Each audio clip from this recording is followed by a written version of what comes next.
morning to each and every one of you. Again. Last week we did proper and common nouns.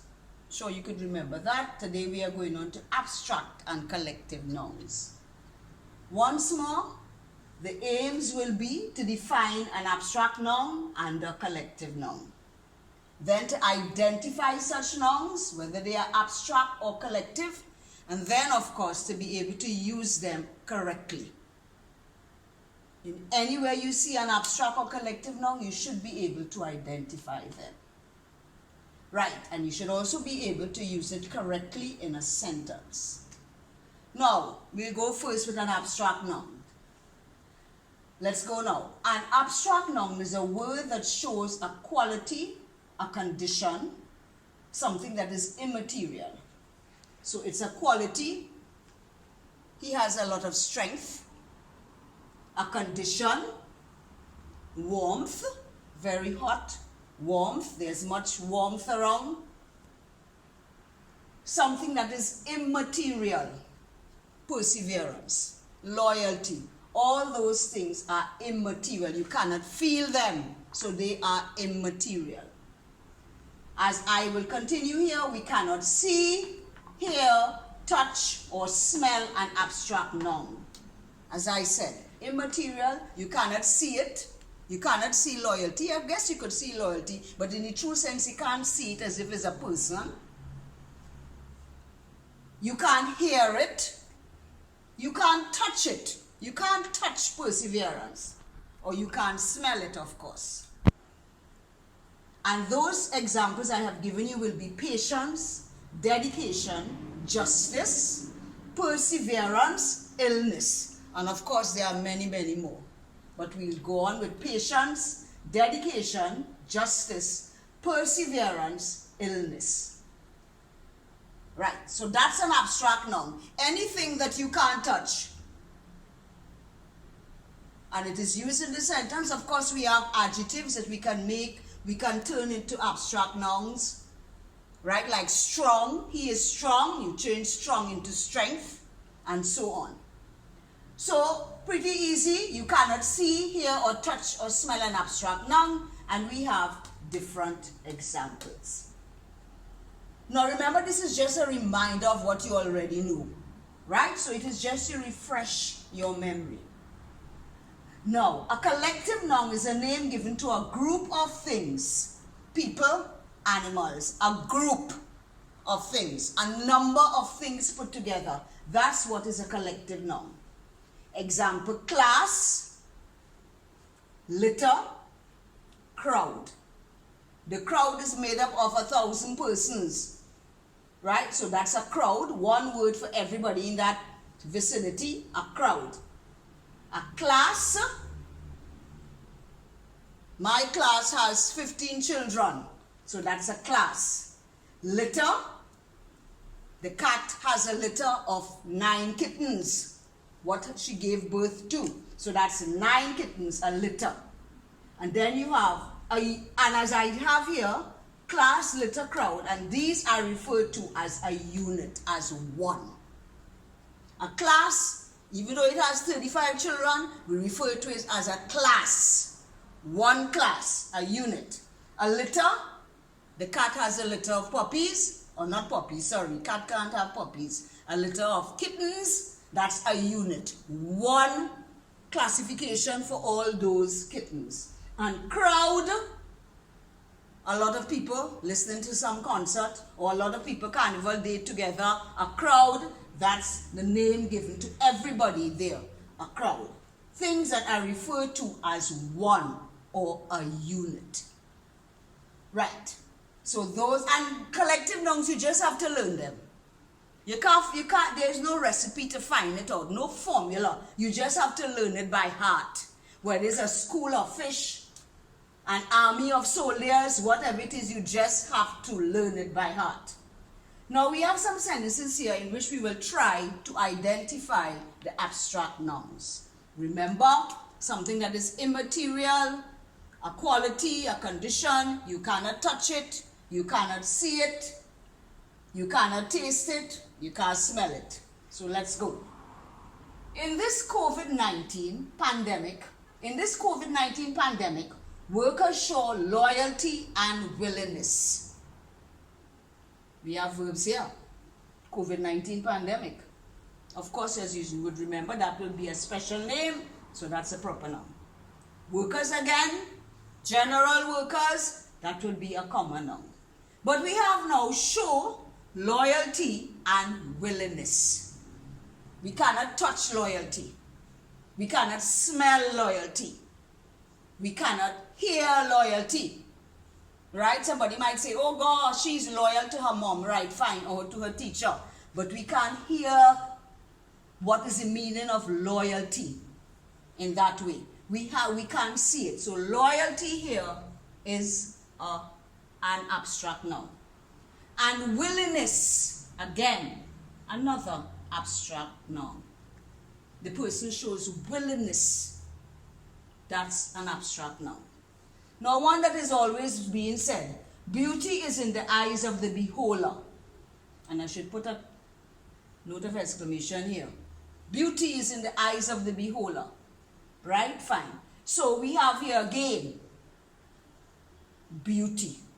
Beauty here, because beauty could be anything. What is beautiful for you might be ugly for me, and so on. So beauty, you cannot see, touch it, hear it, or whatever, right? So this here is also an abstract noun. We have two other nouns here, eyes and beholder, but those are not abstract nouns. These are common nouns. Eyes, beholder. Jenny and Jerry received awards for their bravery. Again, bravery here is an abstract noun. It is a condition. It's a quality. Again, you can't smell bravery. You can't hear it. You can't smell it.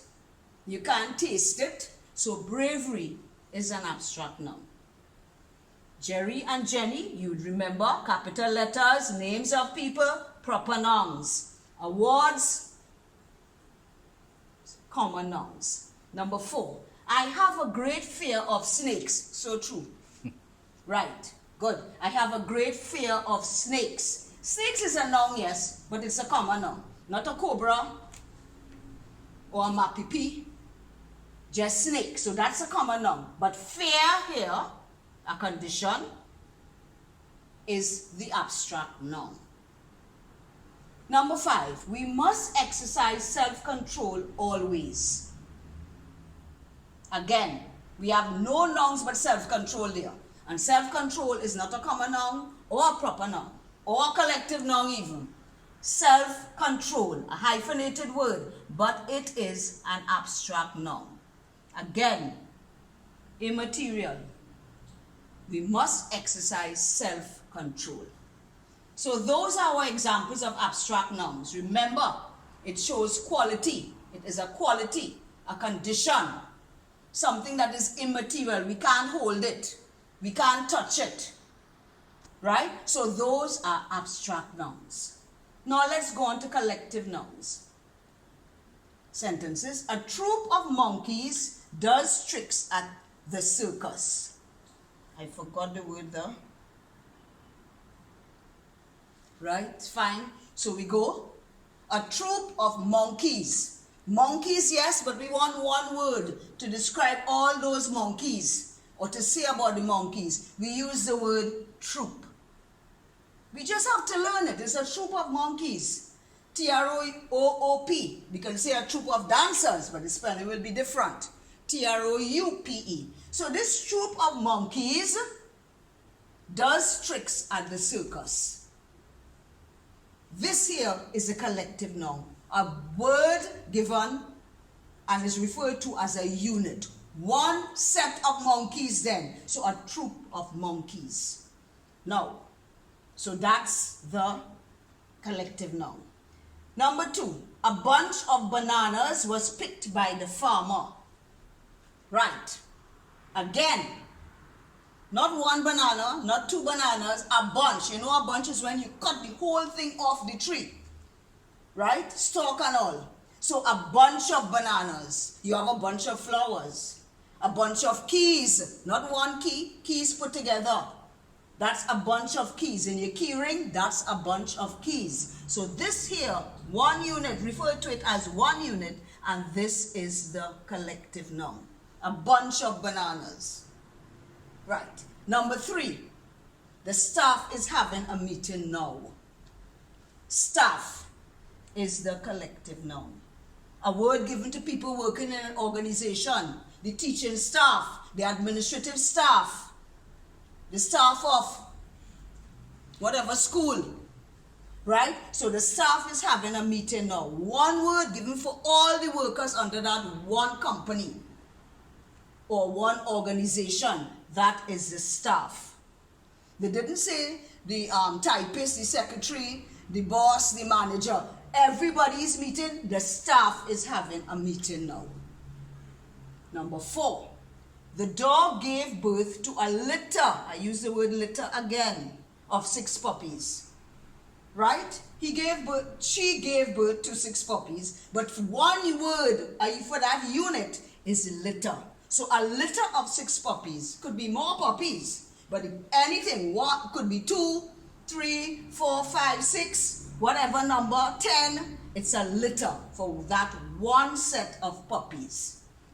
And sentence 5, our team practices at the savannah daily. Now team here is the collective noun. Team, more than one person in the group. Could be a football team, a cricket team, basketball team. Members belonging to that team. 11 people make up a football team or a cricket team. So that is team. That's one side, the team, the West Indies team, made up of 11 players. Practices at the savannah daily. Other noun here is savannah. Proper, common noun, sorry, not proper, common. So team is made up of more than one person. Team can be one, that'll be a person, individual. But once you have netball, you have 7 people playing, making up a team. So that's the team, 7 players. And according to whatever game it is, there will be so many members of the team, so many members that will make up a team, one unit. So that's it. Abstract nouns, collective nouns. Now we have done the aims. We can say what is an abstract noun? Abstract, just the word abstract. We have an abstract piece of art. You know what is an abstract piece of art. Not anything set. Right? Whatever. A lot of people do abstract nouns now because abstract paintings, it is accepted as the norm now. Right? So that's an abstract noun, something immaterial. You can't see it, you can't hear it, you can't touch it or smell it. So that's an abstract noun. A collective noun, easy. A name given to a unit of things, a group of things, a number of things. So that will be like class, litter, crowd. And as I said, is referred to as a unit. All we have to do is to learn these things by heart, and we'll be grand. The audience. You go to a concert, you are a member of the audience. The audience love to go to concerts and clap and carry on. All of these soca shows, the audience will take part in the soca shows. So that is one word for the people attending the soca show. Right? So remember that, right? Mob. Right, that is an unruly crowd. Right, fine. Not a mob, a mob, M-O-B. That's an unruly crowd. One word for an unruly crowd, mob. And so on. So as I said, we just have to get accustomed to using these collective nouns. And they are used all the time, right? So all you have to do is to just familiarize yourself again with this and practice it in whatever reading material you have got and get to know more about your skills in language. Bye for now. See you another day.